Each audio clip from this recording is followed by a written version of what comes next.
Hello and welcome to this week's instalment of Nucleus Investment Insights. This week we turn our focus back on world markets as the second corporate earnings period since the start of the global pandemic looms ahead. With governments and federal banks everywhere working hard to stem the economic fallout through eviction freezes, insolvency holidays and direct financial stimulus like never seen before, the markets have largely shrugged off the obvious impacts to corporate earnings and now seem to be plotting a course for a new normal. The question now remains, what happens when the stimulus is eased and capitalism reverts back to regular programming? Some might say the road to economic hell is paved with good intentions, and here to discuss this, I'm joined by Nucleus Wealth's Head of Investments, Damien Klassen. Hello, Damien. Hi, Tim. And on the line, we also have our Chief Strategist, David Llewellyn-Smith. Hello, David. G'day, Tim. Fantastic. And just a quick reminder that before we get started, to subscribe on YouTube and click on the notification bell to be notified of when we go live or have a new webinar to watch, or follow us on your preferred podcast platform. And for those listening in live now, feel free to drop in your questions along the way in the chat box below at nucleuswealth.com/webinar. So the agenda for today, we're going to kick off by discussing what a new normal may look like. What does an earnings recovery look like? We'll then be rolling across into what valuation should you be paying? And then finally, wrapping it all up as we do most weeks into an investment outlook on how we use these themes in the steering of the portfolios here at Nucleus Wealth in the MB Fund. So to get us started, I'll hand over to Damien. So Damien, what does a new normal look like? Yeah, look, I wanted to give a little bit of perspective to the whole thing as well. So what we're really trying to work out here is, we've spoken in the past about there being a potential sort of future where, capitalism is effectively suspended. You end up with a whole bunch of zombie companies. You get massive amounts of income support for people who aren't working, and you sort of end up with this, a scenario where governments are just pumping so much money into the whole system, and whether you've got central banks out buying stocks and other factors, and you say, okay, you can actually come up with scenarios that justify where markets are at today. And so what we wanted to do is sort of explore what something like that might look like, and the types of decisions that would need to be made, because the issues are there's a bunch of good decisions. There's a bunch of bad decisions in there that might look initially like good decisions, and like they're sort of helping to tide over a short-term issue, but actually creating just longer-term issues down the track. And so we wanted to sort of explore those, and then we wanted to sort of play that into, okay, well, in terms of earnings recovery, what does that mean? Because there's factors that are going to be good for the economy and good for workers in particular, and worker salaries, that aren't going to be good for economic earnings. And so there's a trade-off between those two.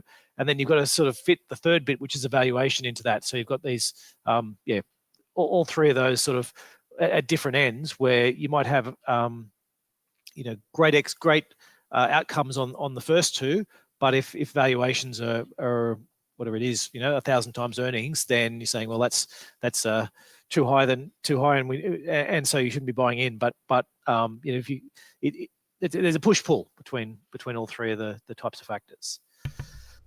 So we've broken some of the new normals into, what are the things that were going to give us indications that we're on the path to this new normal. And I'm going to start with the sort of in a way the least fundamental side of it, which is the market reactions. So this is saying, well, what can we gauge from what's happening in the markets? And so the first one we've talked about is Q3 earnings. So we're going into, well, we're in the middle of second quarter earnings in the US at the moment, and so far they haven't been too bad relative to where expectations are. I mean, it's sort of hard because they are certainly very bad based on numbers from last year, but it's more looking at the forecast for the forward forecasts, and we haven't seen another leg down, I guess, is the big issue so far, and it's very, very early days in this. You sort of maybe had 20-30% of companies have reported, probably less actually, probably closer to 20 than 30. So very early, but this is second quarter, and so I'm actually saying, forget this, because I think most people have already most analysts have already basically said yes, second quarter's a write-off, but we should start seeing recoveries and we should get better outlook into the third quarter and beyond. So that's one factor. What are we seeing on guidance, Damo, in this reporting season? Well, it's basically this. It's a sort of push-pull between your numbers for 2019. Sorry, for 2020 are getting worse. So we have seen downgrades over the cycle, but not very big downgrades. Sort of a net of maybe 1 or 2% on aggregate so far.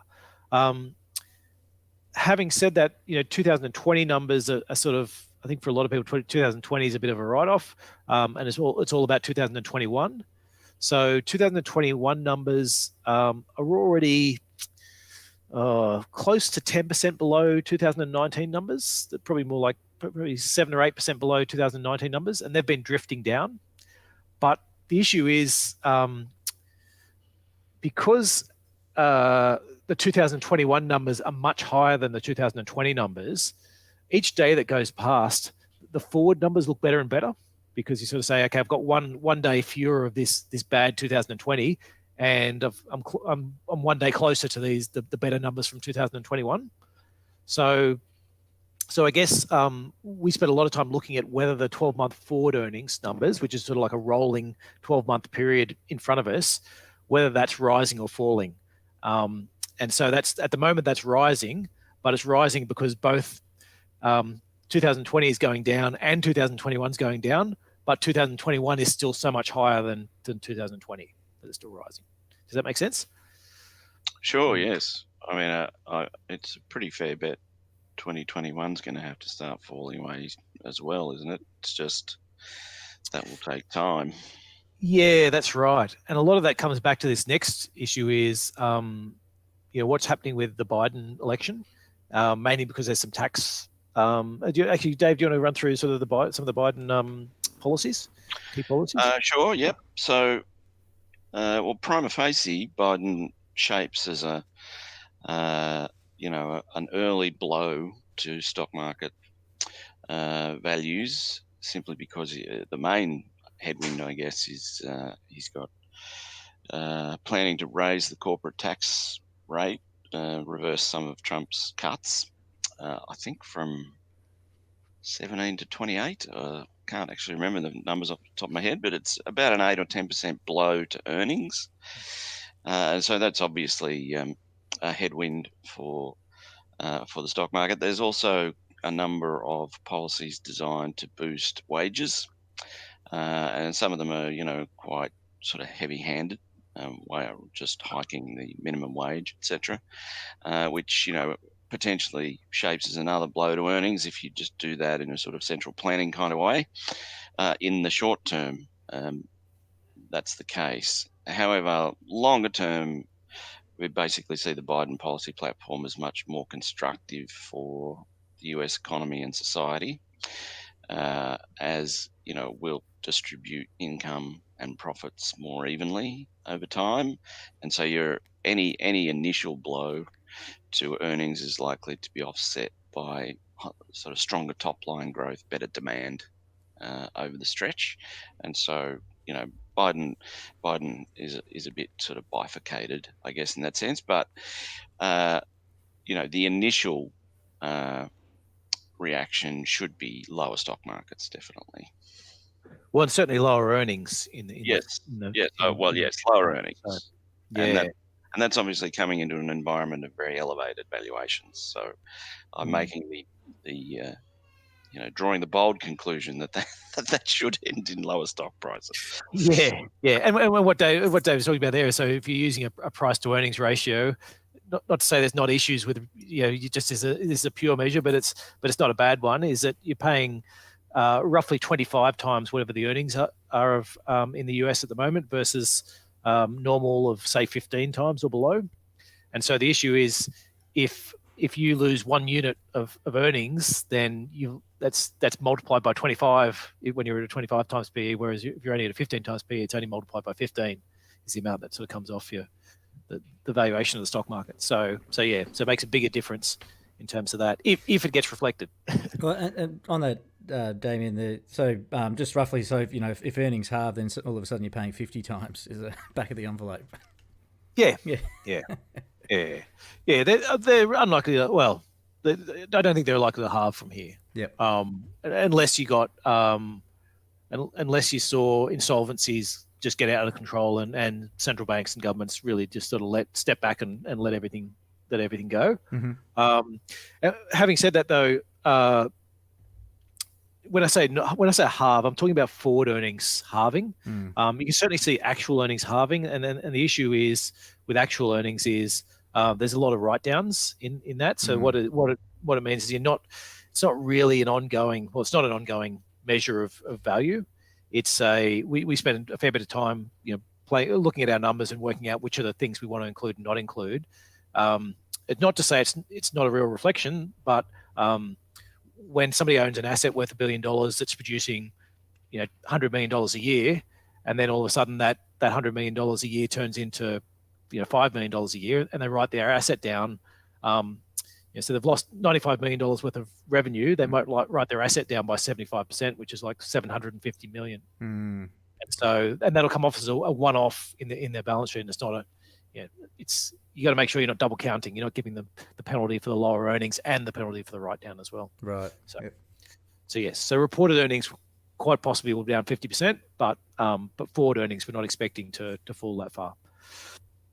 So we've sort of got two elements of that. So so in terms of market reactions, Biden's a fair way in front now. I think I'm not sure the probabilities. I think it was sort of 60, 65%, I think.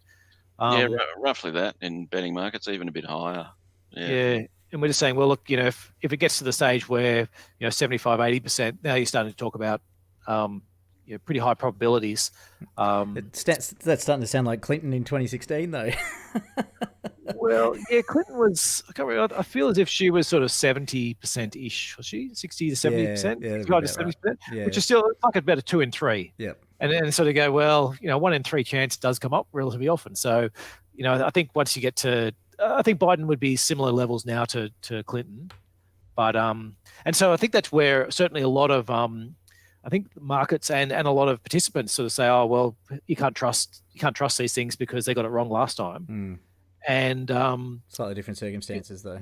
Well, yeah, there's a slight element of truth to that. I mean, they're both no more certain, but it'd be foolish to say that the people who are doing these have learned nothing from last time and haven't changed their models and tried to update them for the things they got wrong last time. That's fair. Yep. So, at a certain stage, I think there is.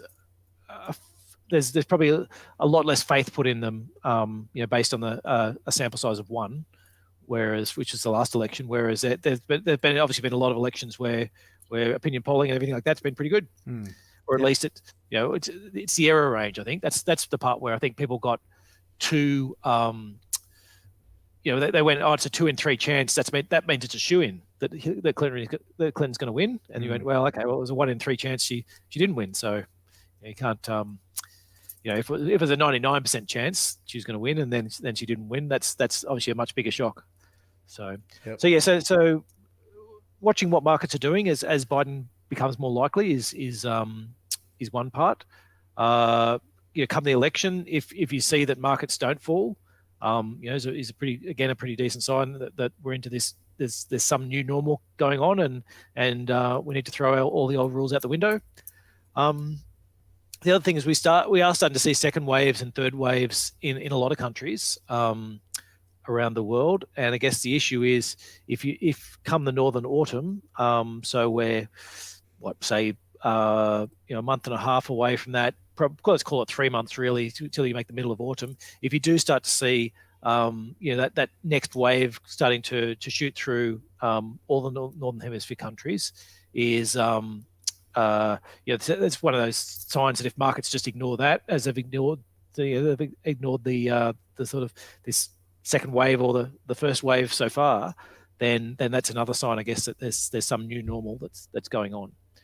So that's sort of some of the signs we're looking for, and then I wanted to dig into the next slide, sort of saying, well, what does it mean for what are the actual policies? What are the fundamentals behind it that are going to drive those sort of market reactions, as opposed to what's the output?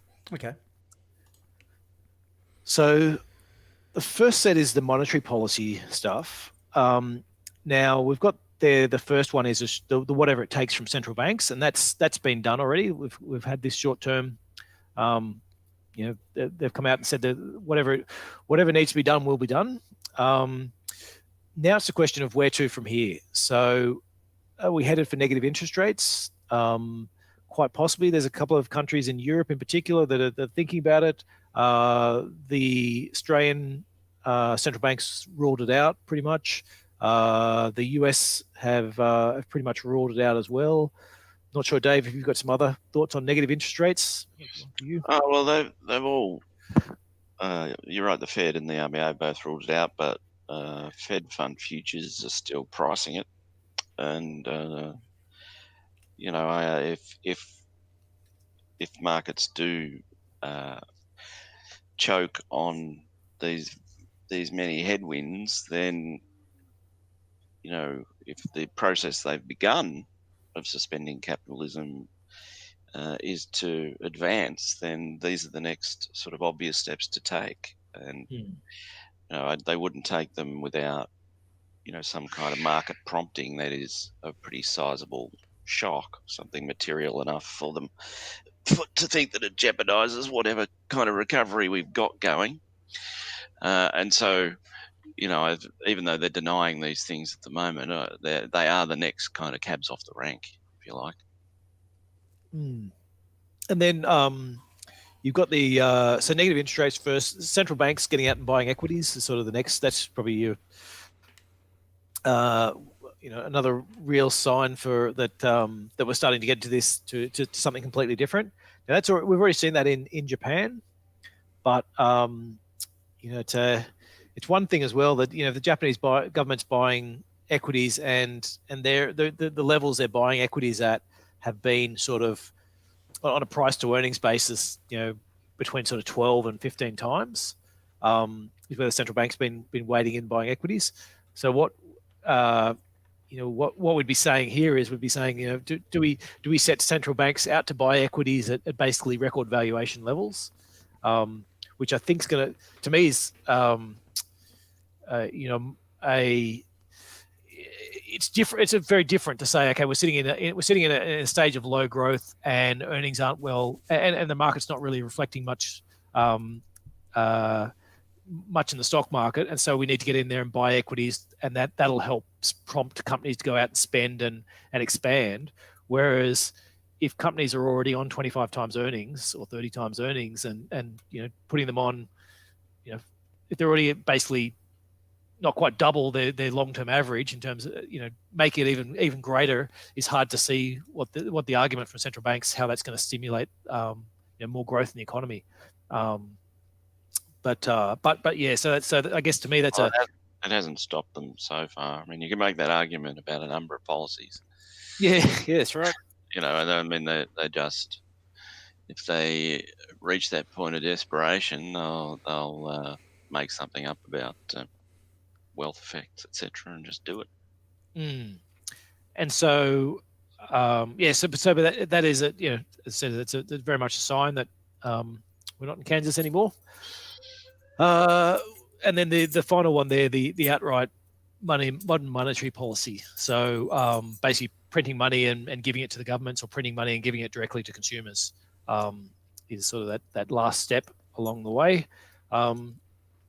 I think if that's not creating inflation, then there's bigger structural issues. I think that's sort of the last round of it, so to speak. Just on that, Damien, you had the central banks buying equities. We've already seen central banks buying debt, haven't we? So the Fed's been buying and junk debt. Yeah, and junk debt. Well, actually, have they actually bought it? They've said they're going to buy it, okay. And then all the spreads came in. I don't know if they actually. They did buy a little. They bought a little, I think.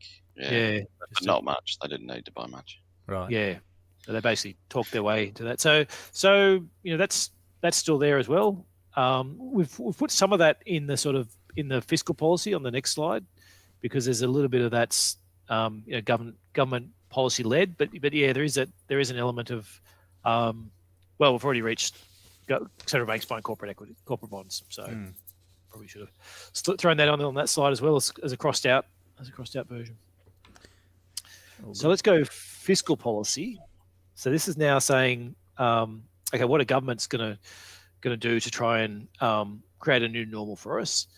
So the first ones, there was a short-term whatever it takes from governments where they basically pumped a lot of money into economies, whether it's through increased job seeker and job keeper, and this is a global phenomenon. It's not just Australia, and support for businesses. The first one's is rules around insolvencies. That's the one for me that's the real biggest unknown and the sign that we could be trying to create zombie companies, I guess. The issue for insolvencies, as we spoke a lot about last week, was that if you've got these insolvencies sitting around in the economy and there's people not paying their bills, that means there's other people not getting money from it, and then they start not being able to pay their bills, and the whole thing can snowball very quickly. It's a bit like a virus sort of sitting untested in the economy, and so you do need to start opening up and letting companies become insolvent and liquidate, especially small and medium businesses. So there's a whole realm around that insolvencies and what's happening within that area that is that could just be turned into, okay, we're just going to take the rules and not kick people out of houses for not paying their rent, and not let people make the terms much longer for people to make companies insolvent, and make those changes. The changes that we've seen recently sort of make those more permanent or run for another 6 months or another year. So that's Lots of debt forbearance and stuff as well. Yes, yeah. Then you got these sort of forever unemployment benefits and universal basic income and things like that. So I've seen that in Australia, extended for another 6 months. The job keeper and seeker. It's an interesting question with these ones where there are benefits obviously to keeping people paid and making sure people don't starve and all those types of things, but there's also the other side is if you end up with an economy where nobody's working but lots of people still have money, then you end up with bad inflation, which is the inflation where you're just not producing enough goods and you're artificially pumping the money into the economy. So that's where your inflation you can get stagflation and you can get things getting away from, versus what we'd call sort of more good inflation, which is driven by wage growth and demand and lots of people out there earning money and spending money and lower levels of inequality and sort of spreads the money out and increases your demand. So yes, Australia's taken a step down that path. There's question marks in lots of places around the world about how long they extend these for and what they do with them. So it's that's one of those markers towards maybe we just end up with a universal basic income, which is where governments hilarious give outcome for JobKeeper. Yeah, that's put right. in by a Liberal government ends up being a UBI. Hilarious. Well, I mean, we're a long way from those things, though. I mean, even though it's been extended 6 months, some of the conditions on the new JobKeeper are quite nasty. It's definitely going to taper.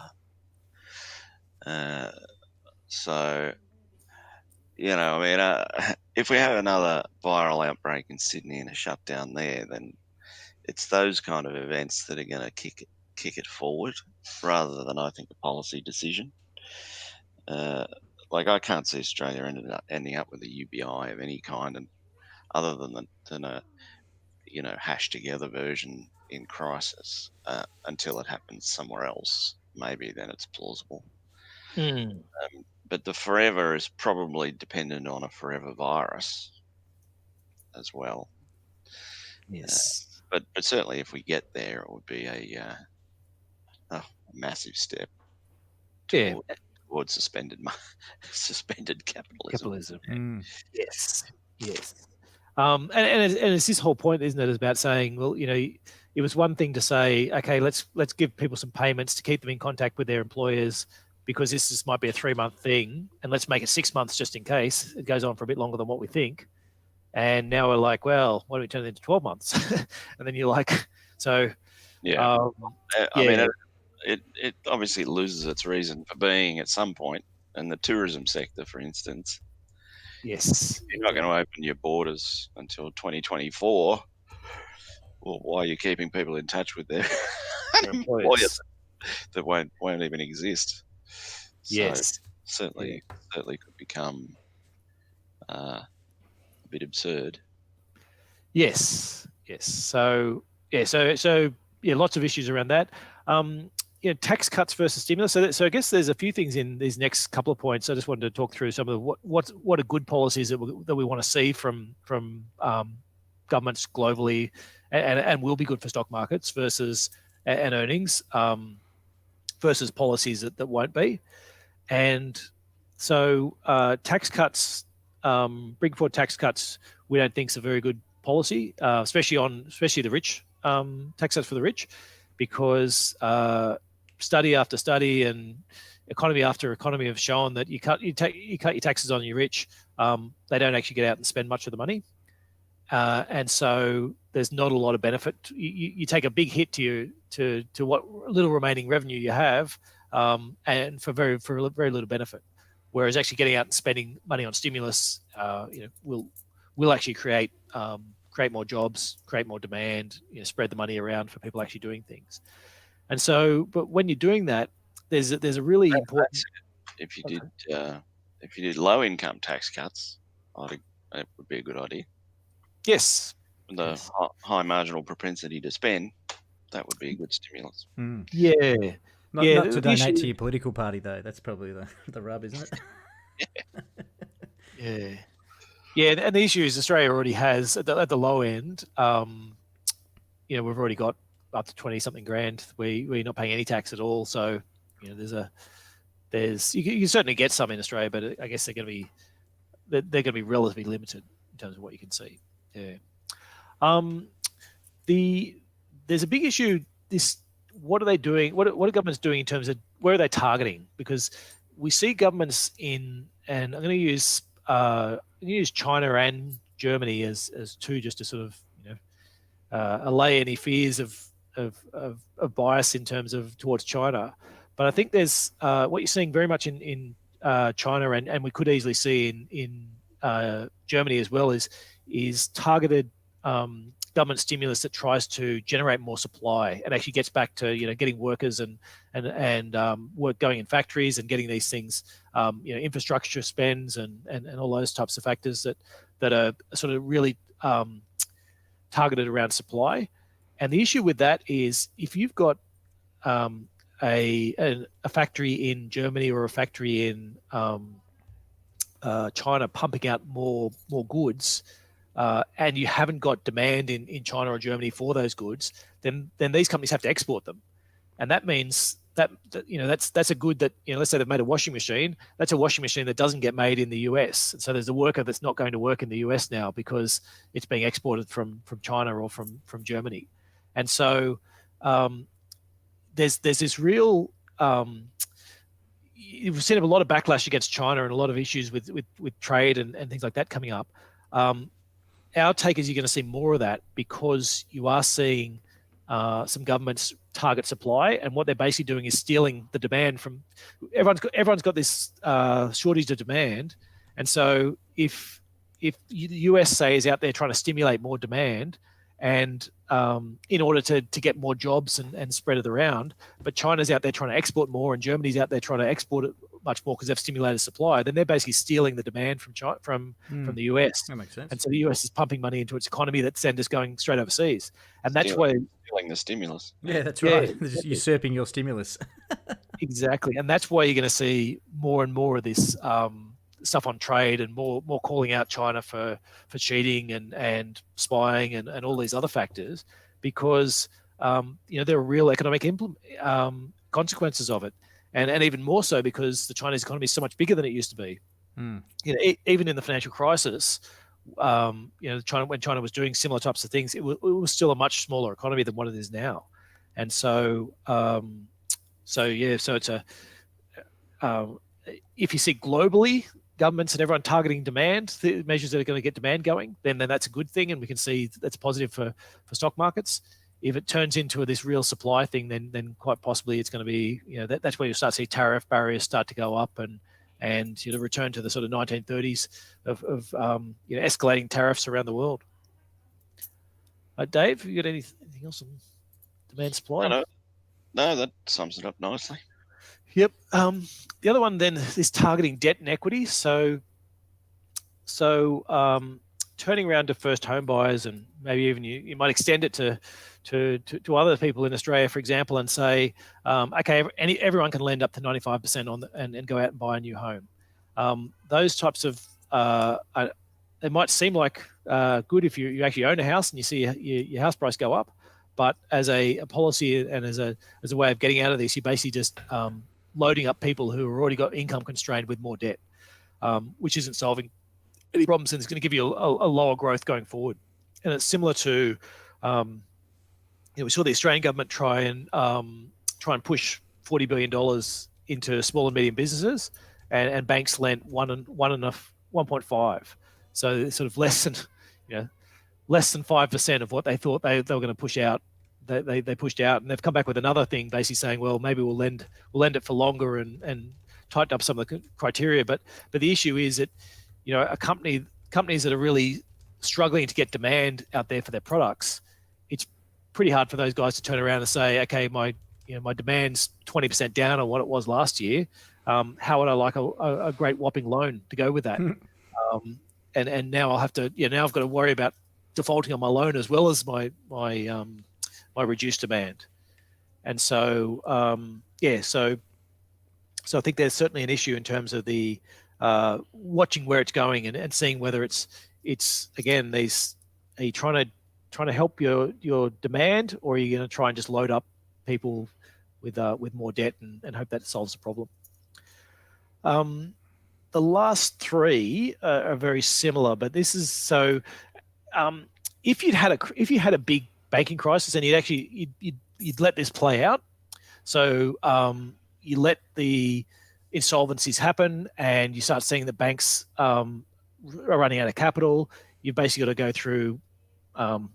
There's a three-tiered step, I guess, to how most countries deal with banking issues and crises in lending. Is first you got to recapitalize your banks, whether that's the government steps in and actually participates as well, or whether you get you manage to get them with equity holders putting more money in. So and we've seen a little bit in Australia where and globally where they've said, okay, you're not paying dividends, or in Australia, you need to be, I guess I can't remember their exact words about dividends, but they've actually started to wind that back now in Australia. So I'm assuming there's something going on there anyway in terms of needing new capital. The next step though is you go to this good bank, bad bank, where basically you find banks and you go, okay, this bank's got far too much bad debts. It's not going to be able to operate and it's not going to be able to lend money. So let's take all the bad debts off that bank and put them all into a bad bank, and then the good bank can actually get it back out and start lending money as usual. And you see that's a pretty common way of getting around banking crises. And then the final one is the bank nationalisation, where the government just steps in and it's similar in a way, but they're basically, the problem is banks aren't lending money because they're still trying to, foreclose and trying to get all rid of their bad debts, and so they don't want to get out and lend new money. Is it by nationalising the bank and putting the government in charge? Then you can say they can actually force it and say, okay, yes, we will go out and lend money to people. And so the issue on that one is, whether some of this is preemptive or not. So if you start seeing preemptive amounts on these, then so you don't let companies fall over. Before companies even have a chance to fall over, you start creating bad banks, or you start nationalising banks and forcing or quasi-nationalising and forcing them to get out and lend money to anyone who wants it. That's again one more sign that we're in this new normal, and things are different. Dave, have you got any comments around the banks? Dave's left the building. Lost. Sorry, Yep, no, there he no, is. I had my mute on. Sorry, I'm trying to contain my kids. No, that's quite right. I mean, the key phrase is preemptive. If you saw it, a bad bank appear in Australia to absorb the bad SME and housing loans that are coming down the pipeline, then you would take that as a sign that the good banks are about to launch into a major credit expansion. So, Just on that, so vis-a-vis a bad bank example, is that just, as you mentioned there before, Damien, just to be nationalisation, where Australia's bank gets spun up, absorbs all this bad debt, and effectively gets written off and closed back down again? Is that sort of the path you think you'd expect? So China did it in the early 2000s, where they had a housing crisis, and so banks are all starting to fall over and stop lending because they didn't have the capital, and so they basically just said, "Yep, everyone throw all your bad loans over here," and then now you're just a normal bank with normal normal ratios. You can get out in there and do your stuff, and then they'll just sit there and manage those bad debts and sell the properties and or manage the people out and take that whole part off the ordinary bank's hands. So even do some cram downs, and I mean you can even use it for a bit of debt jubilee. That's what I was thinking. Yeah. So it's very bullish, basically. Right. Yeah, and I mean my initial question, I don't really know the answer to it, but maybe that's partly what this extra, the $40 billion that they wanted to lend and they only lent 1.5. Maybe this next round, this is where it's sort of gradually going. Is sort of they're already saying they're going to take half. The government's going to guarantee half of it. Maybe it starts turning into start shoving your. If they don't get a good ticket take up on this round, and I don't think they will. Let's start shoving more bad debts into that, and they've already sort of written it off as an expense. Yeah. We've got someone who's just posted in that Westpac's currently Australia's bad bank and is ready to go. I've been doing that for a while now, so there you go. I won't take that as gospel, but anyway, thank you for that.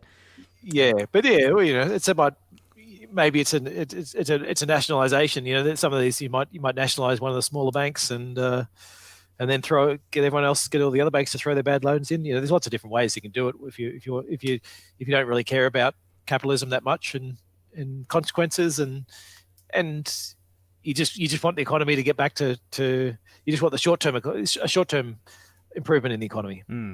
So you can just get through the next election. That's your so. I mean, having said that, those ones I actually think good bank, bad banks, that they are good to do, but they're good to do after you've had a crisis and you've got rid of the dead wood. It's sort of like basically going, you've got all this, you've got all this kindling all built up, and you're worried about it being bushfire, and you're like, okay, let's just dampen everything down and whatever, and stack more. Let's stack a whole bunch of green branches on top of that, and then you're like, yeah, okay, that was great for for a week, while the green branches were still greener, so nothing better, and then they've turned brown themselves. And now I've just got a bigger pile of kindling. So when it actually does happen, step in the path of zombification as well, I'd imagine. And so the zombification stuff. I mean, what we're really talking about there is companies that can't afford to pay their debts, but aren't loss making. So they're making enough to they're making a positive profit before they pay their interest, but not enough to actually pay the interest. And so what you do there is you just keep these companies alive and pretend they're all right. You basically just let them, they earn their profit, and all that profit just goes to the debt holders, and then and the shareholders get nothing, and then you just leave them there for years and years and years until finally, hopefully inflation or something like that will gradually grow it to big enough that they can finally actually start paying down some of the debt. And we saw that very much in Japan, was sort of their policy, and arguably some places in Europe are sort of similar, but whereas the US has typically been quite good at saying, oh well, if companies are insolvent, then insolvent, get rid of that one and let's start a new one, because that's you tend to get much better growth and much more dynamic economies when you do that, because it's otherwise you're just keeping Carrying dead old, keeping old bad ideas around, with the view that but I don't want I don't want to have the unemployment. Whereas in a lot of cases, you're actually far better to saying no, close that company down and find the people actually new jobs in something that's actually going to keep working and add to the economy going forward. Very good. Jump across to disease. Disease, yeah. Normal. So I guess there's a couple of things. We look upon cures and vaccines. To me, a cure is going to be more helpful than better in the short term and for economies. If you want to get economies back and running, so vaccines, you need quite a long time to make sure they work, and especially if you're going to be giving it to everyone in the population. There's lots of cases of vaccines that have been started going out and then actually been withdrawn.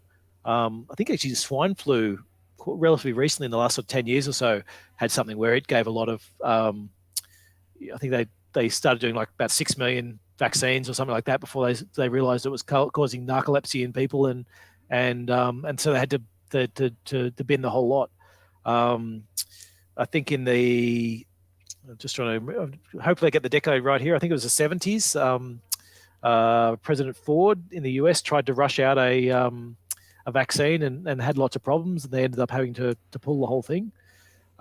Vaccines are difficult in that you've got to give them to healthy people, and you've got to give it to everyone, and they can cause problems. Whereas cures, you're only doing the cures on the people who are already sick, and and so while there's lots of hope about vaccines, and there's lots of interesting studies and interesting trials that are out there, it's not a short term. Yes, well, tomorrow they could come up with a vaccine, and then next thing everyone will have it, and we can all go back to life. It's you're talking, I don't know, 6 to 12 months at least of your testing. You could probably accelerate it if you had a good candidate and have it tested in 6 months, but then you've got to produce it and get it out to everyone as well. So, it's a while for the vaccine front. You got to tackle your anti-vaxxer movement as well. Yes, and some of those came from these stuff ups in the vaccines that have happened. Yeah. So, so the anti-vaxxer movement's obviously a lot bigger than it used to be. You don't want to give them any more ammunition. You stuff up this one by rushing it out and giving it to everyone, and next thing you know, anti-vaxxers have just got another 10% of the population have flipped and said, okay, vaccines are no good. So yeah, so we're keeping an eye obviously on both those, but looking more at cures as being is a more positive short-term economic effect. And especially because that's coming back to that whole point about the longer people are making these lower profits and you're seeing just the debt build up because you have to. So it's debt build up to fill the hole in because they're not making enough money, as opposed to debt build up for expansion. The worst things are going to be by the time you get out of this. And then there's this forever. Maybe this is just a new normal, and you need to take into account that maybe there won't be a vaccine. And you can probably the treatments will obviously improve over time, assuming that you don't get mutations that become way more toxic, I guess, or way more kill a lot more people. But the idea behind maybe this is just the way we're going to need to be, and that we just need to start factoring that into the numbers of saying, well, maybe there's a lot of things that we used to do that won't get done before. People will create new things and new ways to spend the money, I'm sure. So you will get transformation, but some of the old industries where people are sort of hanging on, waiting for it to come back, you might find they just never reach the levels they used to be. The interesting thing with the vaccines as well is even if it comes out, it's it's got to be a global, as you say, a global phenomenon, or globally used. And you sort of think even like the polio vaccine, which has sort of been out since the 50s, is, there's still polio in the world today.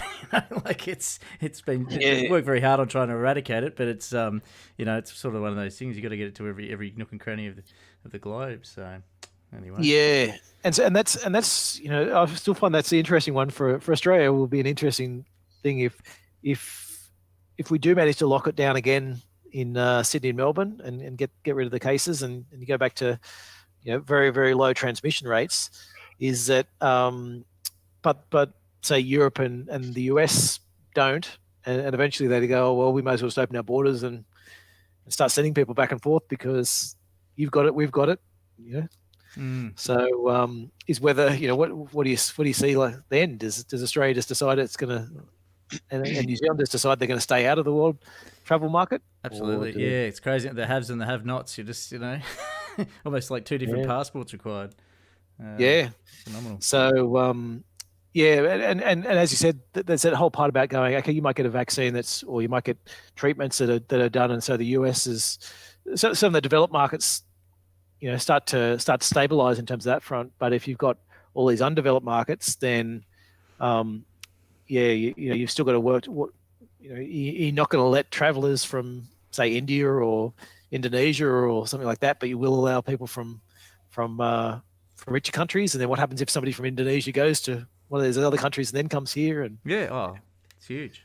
It's a nightmare of the mandatory sort of quarantine periods and all the rest of it. Like that's I don't know. You just can't see that not happening. For years. But anyway, it's not entirely on topic, but I mean these outcomes are catastrophic for Australia's immigration-led model.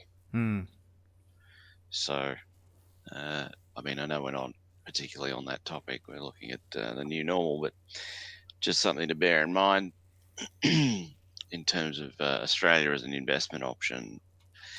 We really are betting very strongly on a vaccine at the moment by keeping the virus out and shutting our borders. But if it turns out that that's not a long-term solution, then we face an extraordinary kind of choice.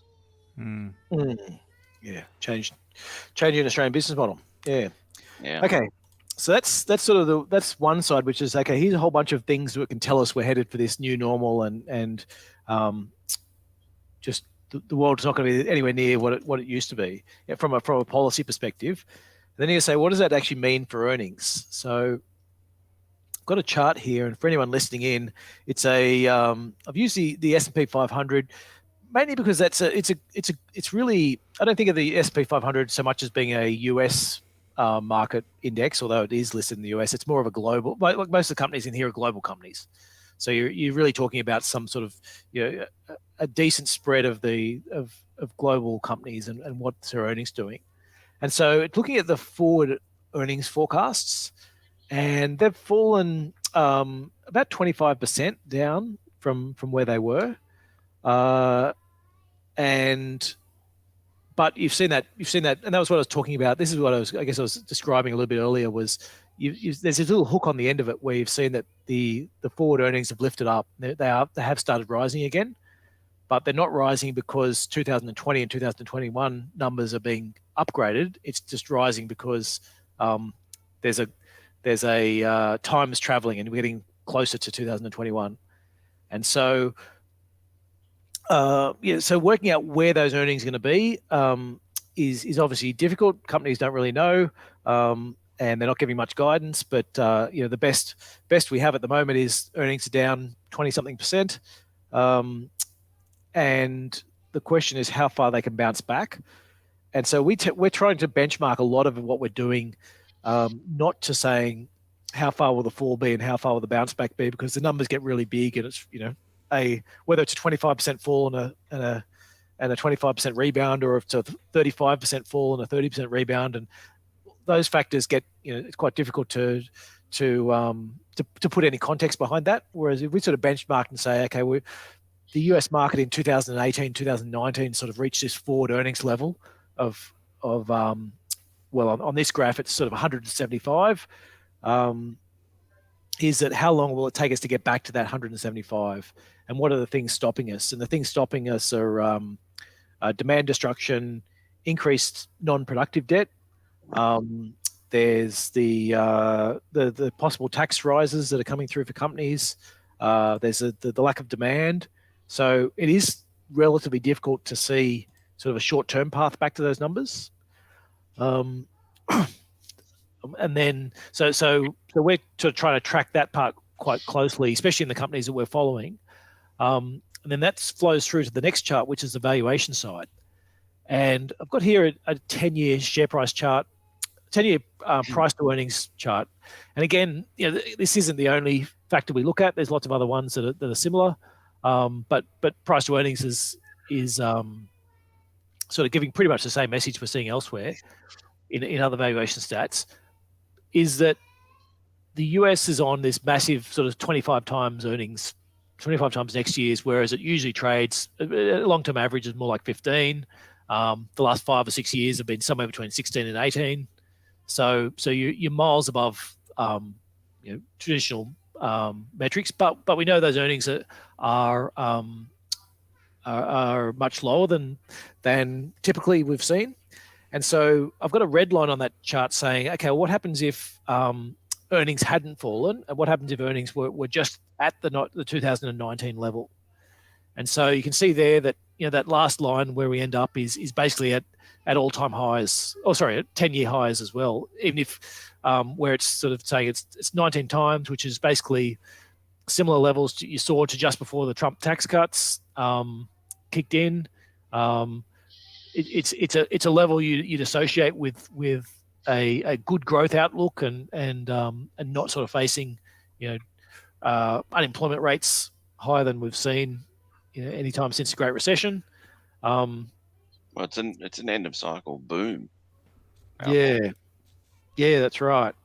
Which is what you had as the Trump tax cuts were kicking in. Yeah, or actually, you could say it's a beginning of cycle as well. Oh yes, true. Yes. Yeah.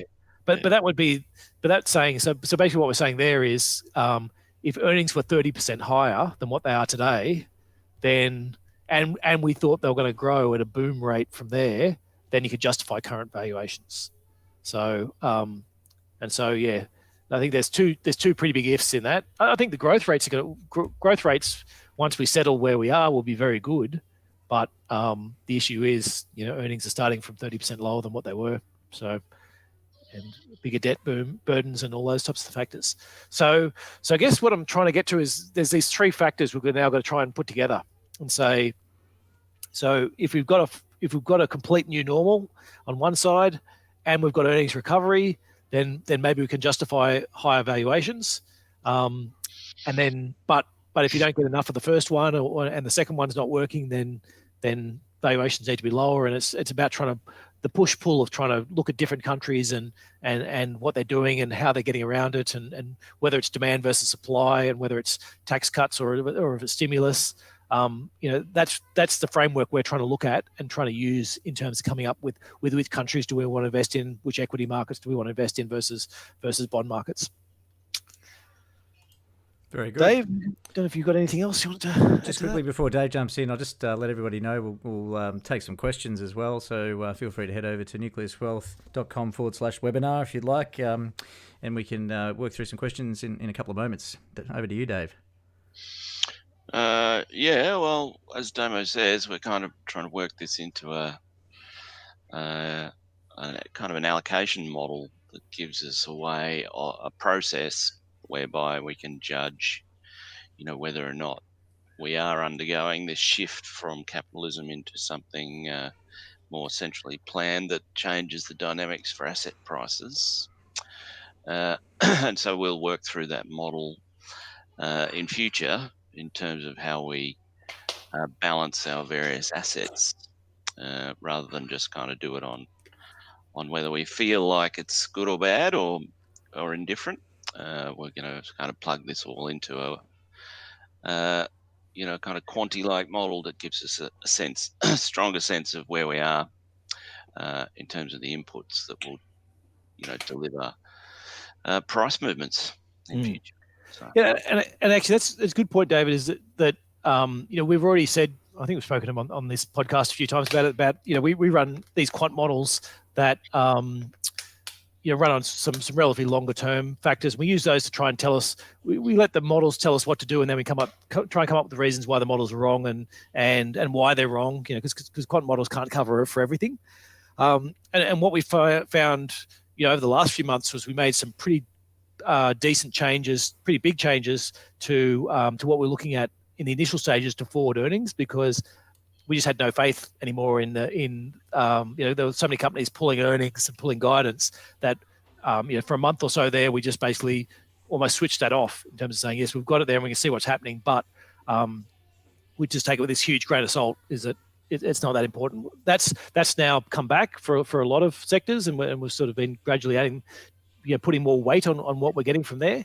But the issue for broader markets is saying we need to work out, are we going through these massive changes, and do we need to change the models we've been using in the past to look at it? And I think the answer is quite possibly yes, but you don't want to sort of all of a sudden say, markets have run ahead, we need to jump in and chase it and build a new model to justify it.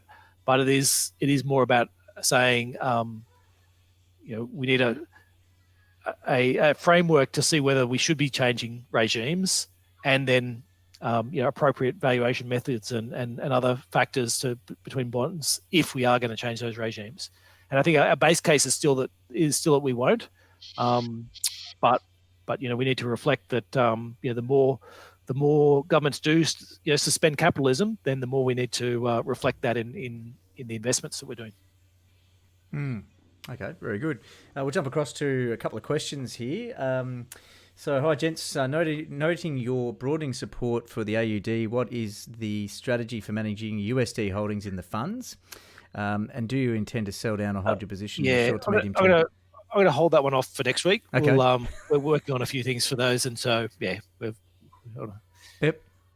Give the game hold away. Yeah, that's right. Yeah, no, that's all right. And just one other one here. So, too early to fix rates. So this is residential mortgage rates.